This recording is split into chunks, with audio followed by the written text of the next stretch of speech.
How's it going, guys? It's Eclipse here, and today's video we give you 5 things that you must have if you are to play World of Tanks console version at least. Yeah, they're 5 things that you should really know when you start playing, and also some of you veteran players or more experienced players can probably benefit a little bit from this. Yeah, let's get right into it now. So, of course, when we're talking about World of Tanks console at least, you need to make sure that you do understand that primarily the game is monetized through your microtransactions, so of course paying for various stuff that improves certain aspects of the game for you.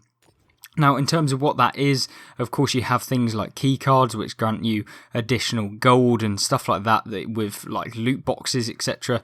And you can obviously see the drop table within that.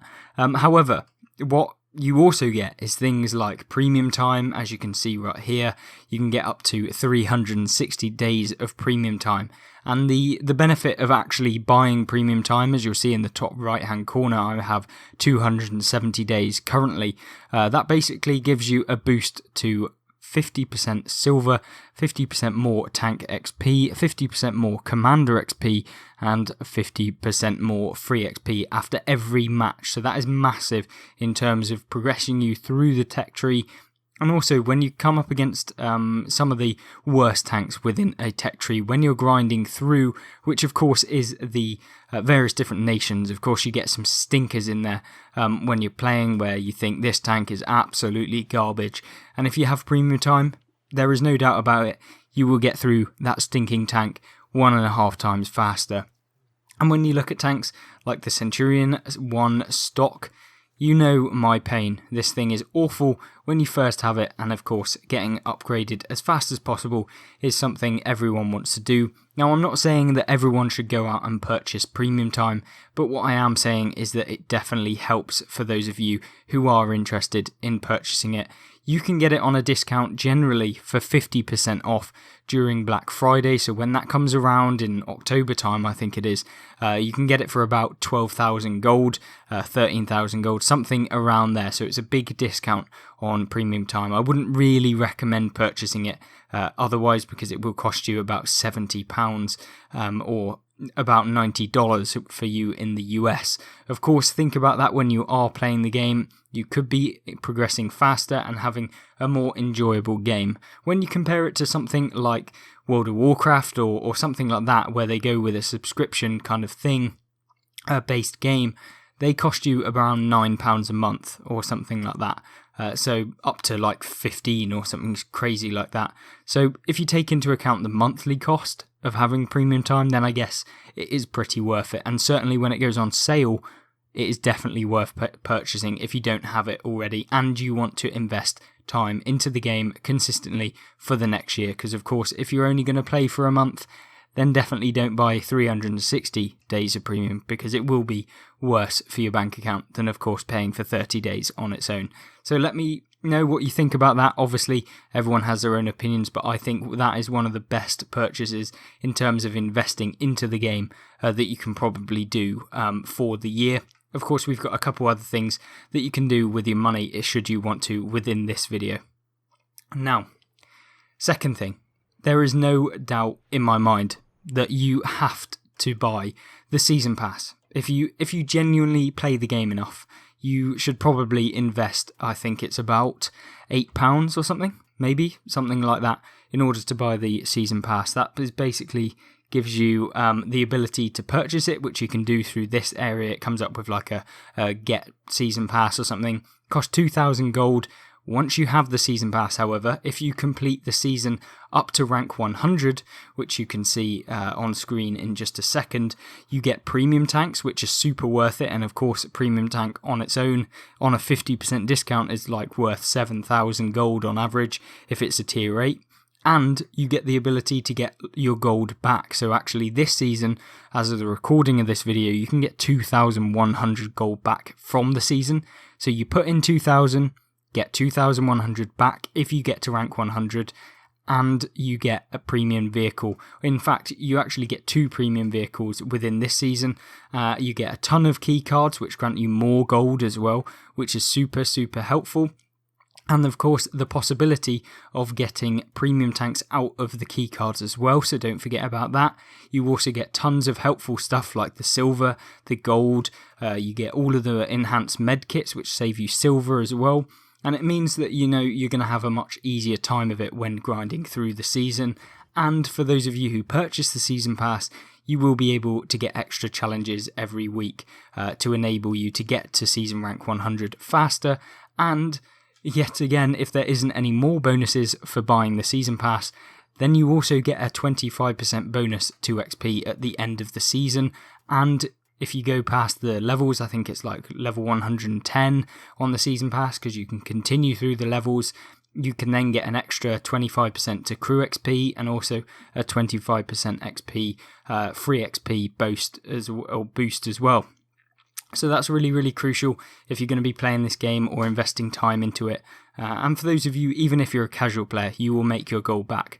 So 100% if you've got gold lying around or you're a new player and you don't know what to buy for the first thing within the game, of course, probably buy the Season Pass first. And then maybe if you enjoy the game, you want to be buying some premium account time because you'll get premium tanks out of the Season Pass itself. So hopefully that's kind of cleared up some of the key things you should be getting first. Of course, we've got some other things to talk about in this video other than monetization because, not everyone has or wants to spend money on things like this in a free game, I guess.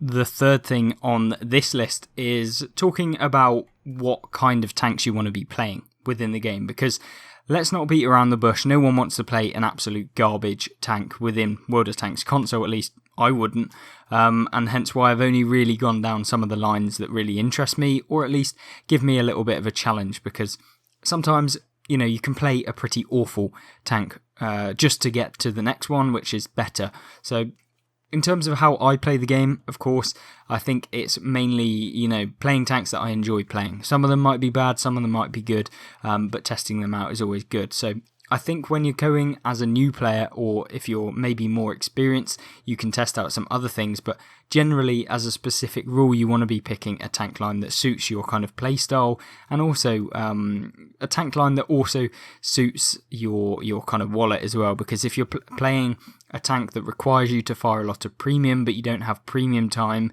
like we talked about earlier, then you're going to be ending up shelling out a lot of silver, along with the cost of actually getting through the tank lines as well. So make sure when you're thinking about it, choose a tank line that has good penetration on its top tier guns, and therefore, tanks like the Waffle Panzer IV are fairly decent for if you haven't got premium time, because they have that penetration and it allows you to not have to fire premium at tanks that you wouldn't pen with your standard rounds, because you can pen pretty much any tank in the game with your standard rounds in certain tanks within this game. So I think that picking those kind of tanks is also kind of key, but also you should be thinking about, are you going to enjoy it? Are you going to enjoy the tank you're going to go down? Are you going to perform? Because I think a lot of people pick a tank just because they've seen someone had a really good game in it, and they say, right, I'm going to try out as my first tier 10, I'm going to pick the Object 263. And it really isn't a great tank to begin with. You've got no side armor, you've very, very niche kind of tank that doesn't really compete very well at tier 10, at least in the current meta. And so, yeah, picking a tank like that is going to put you a significant disadvantage, and a lot of the tanks leading up to it are also pretty awful, and so you're not going to have the nicest grind getting there. So think about that when you are a new player or an intermediate, and of course as you're more experienced you can test out new tank lines, a bit more novel and niche, things like the Emil 1 and the Swedish auto-loading heavies and stuff like that, and the UDES 1516, which is a fantastic tank, so fun to actually play. That whole line was very interesting with the siege mode mechanic on a medium tank, very, very interesting tank to play, and certainly one I would recommend to more experienced players. If you are a player trying to get a bit more of something out of the game, then that's something I would do. Then, as a number 4, we do have setting up your tank correctly. Now, yes, I think that this is pretty obvious. You should be setting up your tank with all of the equipment that benefits the tank itself, but a lot of people don't necessarily know the kind of best setups for various different tanks, and I often get comments asking me which equipment they should be using on a specific tank, and it's really hard to kind of go through all of those comments, let everybody know exactly what setup I'd use on specific tanks, and obviously it suits your playstyle as well. But I have kind of gone through a couple of guides and also some gameplay that I will link on the video right now. So if you want to check out that, you can have a look at how you should set up your tank and play each style of tank within the game. There's plenty of guides on my channel regarding all of the various different kind of aspects of playing the various different tank classes and how you should set them up in order to maximize your games and do more damage and get better results and basically just get better at the game in general, because of course no one wants to be a potato. And I was certainly there at one point, being pretty much a spud. But yeah, definitely something that I would invest my time into. Research your tank, see which is best about the tank. And yeah, you can certainly set up them with niche kind of things that will make you into a better player overall. Let me know what you think of that. And of course, you can check out more of the content after this one if you have continued watching. The fifth and final thing for this video is another thing that I think people overlook, and that is the settings within World of Tanks console. Of course, I have made a settings guide that everyone can have a look at, and it should be linked on screen right now that you can have a look at to check that your settings are the best ones for you. There aren't too many that you need to change, but of course it just kind of indicates which things that you can change within the game in terms of the gamma, making sure that you have the right kind of gamma for all of the maps in the game, making sure that you don't get any glare, and if a map is too dark or too light and stuff like that. And just overall making the controls the right for you as well, because of course you can get various different control setups within the game as well, so you can have all of these various different things. Me personally play on handbrake. That just allows me for when I'm playing my light tanks to be able to handbrake turn very, very easily and stuff like that. So yeah, definitely check out the settings guide. All of the videos will be linked at the end of the video and also in the description of this video regarding the various different sections to basically put them into a little bit more depth and go into them in their own separate videos. Of course, you have some honourable mentions, things like premium ammunition, premium consumables, all of the variety of equipment and stuff like that, all of which have separate guides as well on my channel that you can have a look at as well for new players and also experienced players if you want to make sure that you do have the optimal setup for all of the tanks that you play. They are pretty generic, but you know, with tanks like the FV4005, you want to make sure that you set them up correctly with things like advanced reload that allow you to swap ammunition for free without costing a reload. So yeah, very, very interesting stuff today. Hopefully you learned a little bit, or at least found some information within the video. And yeah, I hope you did enjoy the video. If you did, remember to hit that like button. And of course, if you did enjoy and you aren't already, as I'm sure quite a few of you are already, is you can subscribe. And also, I would like to say a big thank you to all of the channel members who have supported the channel further. But yeah, just absolutely thank you very much for spending your money just to support me. It's very, very strange. Yeah, thank you very much. And of course, I hope you all have a great rest of your day.